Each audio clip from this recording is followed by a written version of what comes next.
He's a columnist for the Sacramento Bee to talk about this situation with the Kings and George Karl and the owner. Marcus, welcome to the show. Do we have this right? Are the two butting heads, George Karl and the owner, these days? Well, I mean, it certainly would appear to be so, and you know, it kind of calls into question why Karl was brought in the first place. Since you know, I think it's pretty well known that Karl likes to run things himself, and with Vivek Ranadive, you have an owner who wants to be involved in the daily operations of the team. As much as he says that he doesn't, he's always photographed right there in the mix. And add to that, you have Divac, who is now running basketball operations for the Kings, and he's kind of a legend here in Sacramento, beloved, but he's got no experience in terms of running basketball operations. So the kind of turmoil that this franchise has had now for 9 seasons they do not need to make it a 10th, and certainly on the eve of the draft, that seems to be the case.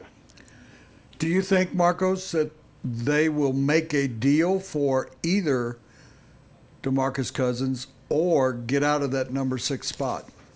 Well, I mean, I think they want to make a deal, and I think despite what the owner says, the smart thing is to listen to any and all offers, including ones for DeMarcus Cousins. And I agree with all the things that you said in the intro. He is a star.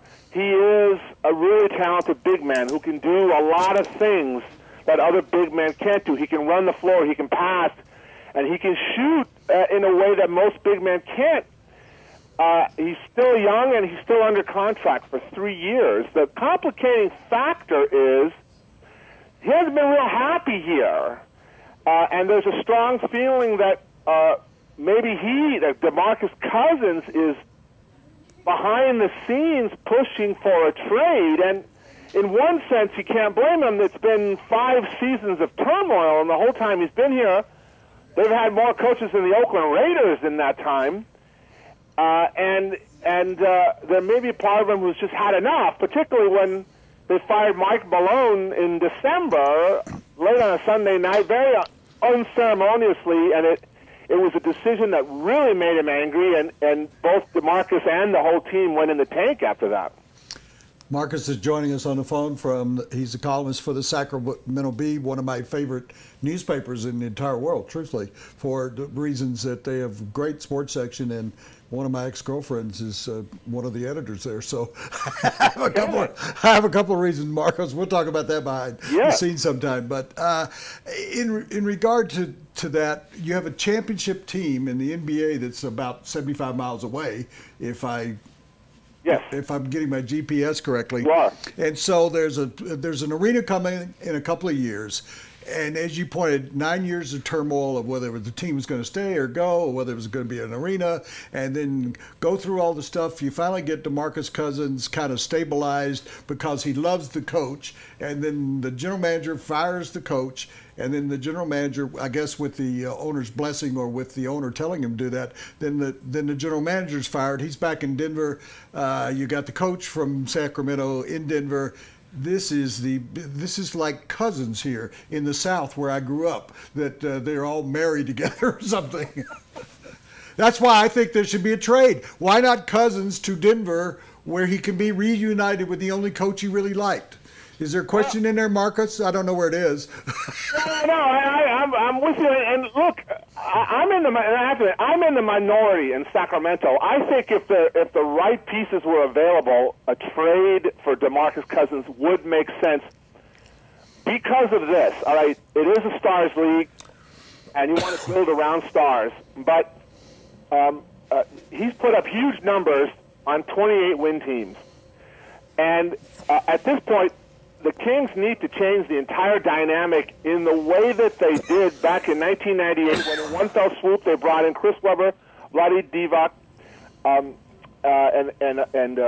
Corliss Williamson and a number of other players who overnight changed what had been a terrible team into a good team. And they need to change the culture. And the downside to DeMarcus Cousins is even on his best day, he's not a happy guy. I mean, he's disgruntled all the time. If there's ever a guy who's not gruntled, it's DeMarcus Cousins, and that's just the way that he is. And so, for me, the open question has always been, great player, no question. But is he the guy who can be the guy? I don't know, because to be the guy, you have to be bigger than yourself. And DeMarcus Cousins, on an emotional level, trips over his own shoelaces every single day. And he's a very difficult character to be around.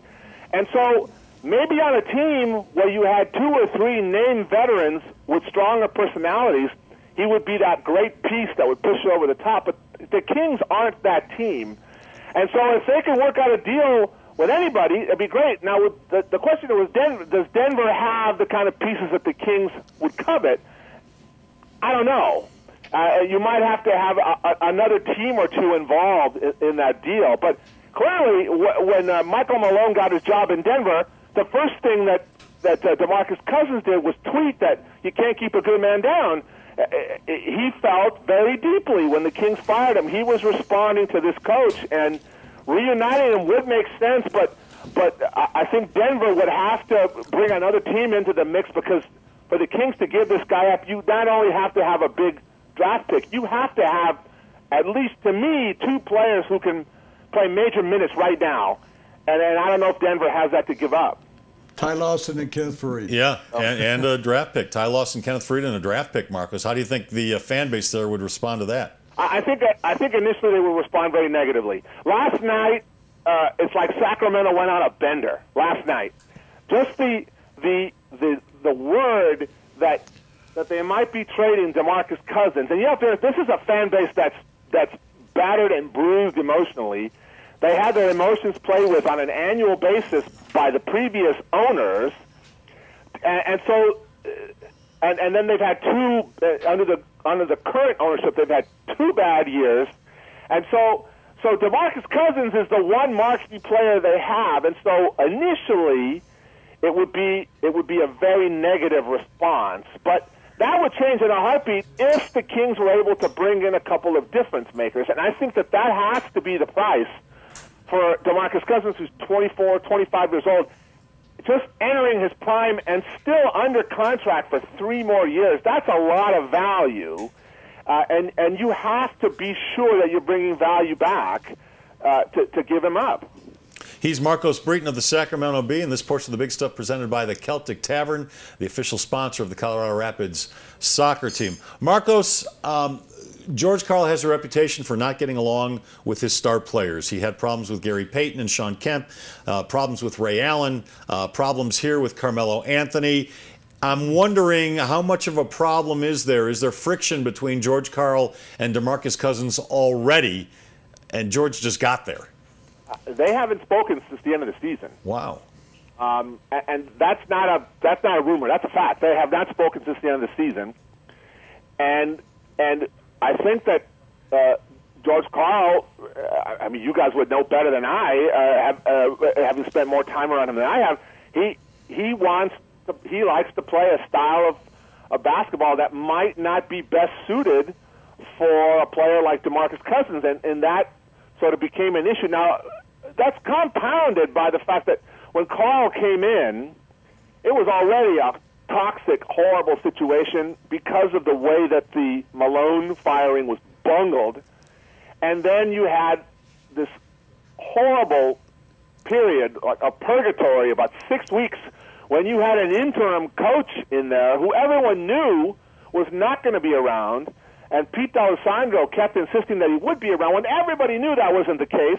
So by the time Karl came in, the whole season had been destroyed. And so just by definition, the two, both Karl and Cousins, didn't get off on the best foot because the well had been poisoned already. And but I think there's one other element to this, in that you mentioned the Warriors being 75 miles down the road. They are, and they're the reigning NBA champions. And they did it without a real legitimate big man. playing a big part in the most critical games. And the NBA, being like other sports, you know, they sort of copycat what works well, and so you start to wonder whether the new brain trust at the Kings, they have eyes, they see what wins in the league, and that is to have elite scorers. And the problem with the Kings is you would have teams know that DeMarcus Cousins would be the first option, and they would just jam him and dare the Kings to be able to shoot, and they couldn't. And they lost a lot. And so that issue has to be addressed, and you wonder if that's going to play into the possibility of a trade as well. Marcos, I have to dual swords with you here. You're talking about the fan base and everything else. Let me give you another scenario where you have a really popular coach that takes you to the playoffs every year, get to the Western Conference Final, you win 50 games every year, 57 one year. He is fired unceremoniously. Very popular coach. They bring in a guy that people don't know whether he can coach or not. He's fired. He's replaced by an interim coach. And now he's replaced by a coach who was fired somewhere else. Does that scenario sound like it could possibly happen anywhere outside Hollywood? So you want to compare your situation? We can compare situations with you, Marcos. Yeah, We've had it would need a whole other segment to recount the Maloof years and just the absolute misery that people suffered here.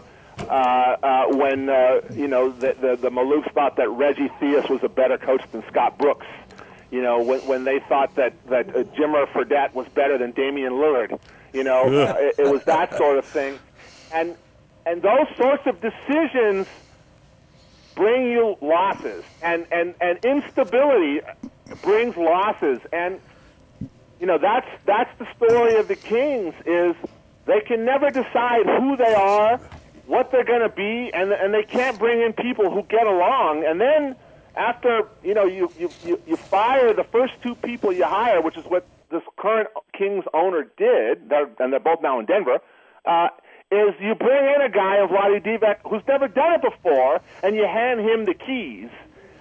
So, you know, I hear you what you're saying in Denver, and it's definitely a tough situation, but it's been pretty miserable here since they ran Rick Adelman out of town, and it just hasn't gotten any better. Jerry West recently said the greatest trade he ever made as a general manager of the Lakers or Memphis was when he got rid of Vlade and got a guy named Kobe Bryant. Yeah. That was a trade. So Vlade has been involved in a trade that involved a good player. So at least he knows what it's like to be the guy who went somewhere else. Marcos, we really appreciate your time and all of the great observations you made. People can follow you at the Sacramento Bee, but what's your Twitter handle so that people can call in and tell you what an idiot you are? Yeah, I get that all the time. It's my first initial M, Breton. At sacb.com is my email, and it's my full name for Twitter. And it was a pleasure being on, and I hope you ask me again. Yeah, Thanks, we'd love to have you come back. Thanks a lot. We'll make you a regular every day. All right, that portion of the Big Step presented by the Celtic Tavern, the official sponsor of the Colorado Rapids soccer team. The Celtic will give you a bus. They'll just give you a bus, and then you can drive that bus all around town all you want. Now, they will put you on a bus with all the other soccer-loving folks in town and take you to a Rapids home game. You can tailgate 2 hours before kickoff. The Celtic is just 2 blocks west of Coors Field on Blake Street. It's the Celtic Tavern.